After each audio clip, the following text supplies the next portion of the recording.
غزہ میں 37 روز سے جاری اسرائیل کی وحشیانہ کارروائیوں کے دوران شہید ہونے والے فلسطینیوں کی تعداد 11,100 سے تجاوز کر گئی ہے۔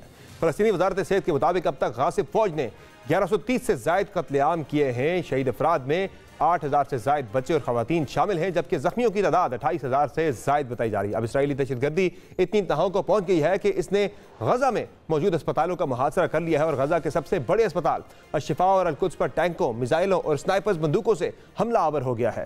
نائب وزیر صحت کے بقول اسرائیلی فضائی بمباری سے غزہ کے سب سے بڑے اسپتال الشفا اسپتال کا کارڈک وارڈ تباہ ہو گیا ہے، جبکہ اس وقت بھی الشفا اسپتال میں 45 نومولود بچے موجود ہیں، جن میں سے 2 شہید ہو چکے ہیں۔ ان نومولود بچوں کے انخلاء میں تعاون کرنے کی اسرائیلی پیشکش پر وزارت صحت کی جانب سے کہا گیا ہے کہ اسرائیلی فوج کی جانب سے طبی عملے اور شہریوں کو بمباری سے دہشت زدہ کیا جا رہا ہے۔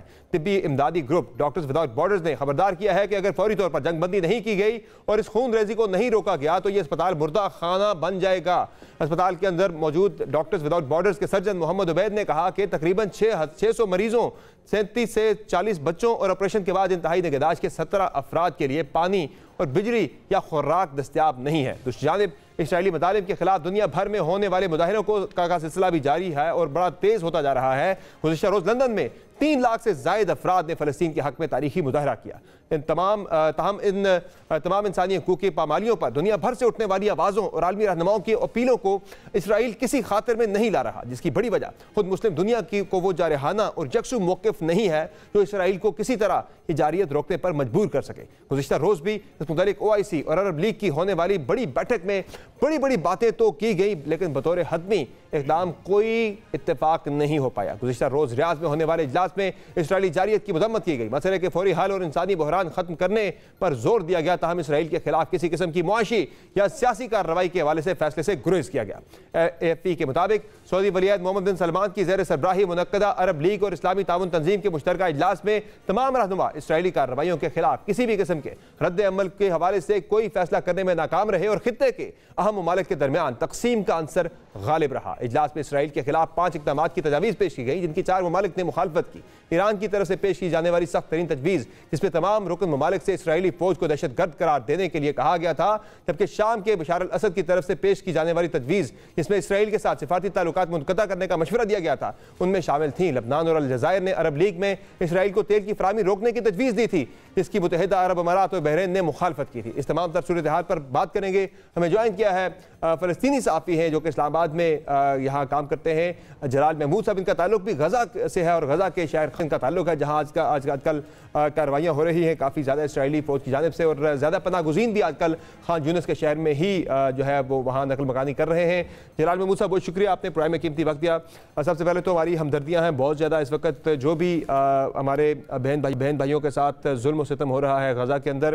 یہ بتائیں سر کہ کل اجلاس ہوا، میں سب سے پہلے اجلاس سے شروع کرتا ہوں، صورتحال پہ بعد میں ہم بات کرتے ہیں۔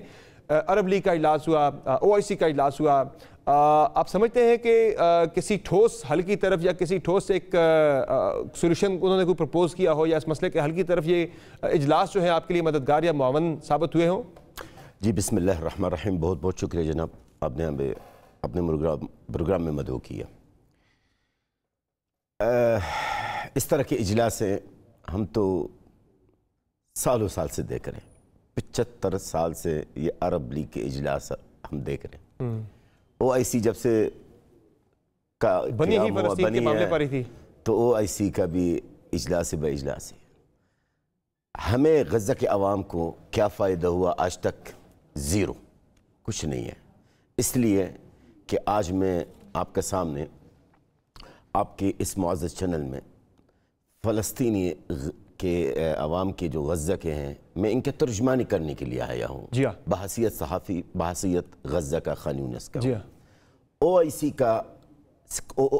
کی طرف سے ہمیں کوئی امید نہیں ہے۔ ہمیں OIC پہلے سے میں بتا چکا ہوں، آپ بھلے بے شک کسی اور جن چینلز پہ پاکستان کی چینلز اجلاس سے پہلے ہی آپ نے کہا تھا کہ آپ کو امید نہیں ہے۔ بالکل، میں آپ دوسرے چینلز کو آپ دیکھیں، میرے پروگرام میں جو کہا وہی ہوا۔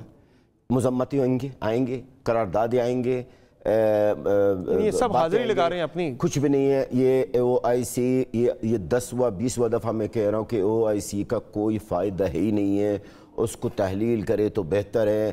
جس OIC نے اتنی بڑا آرگنائزیشن نے آج تک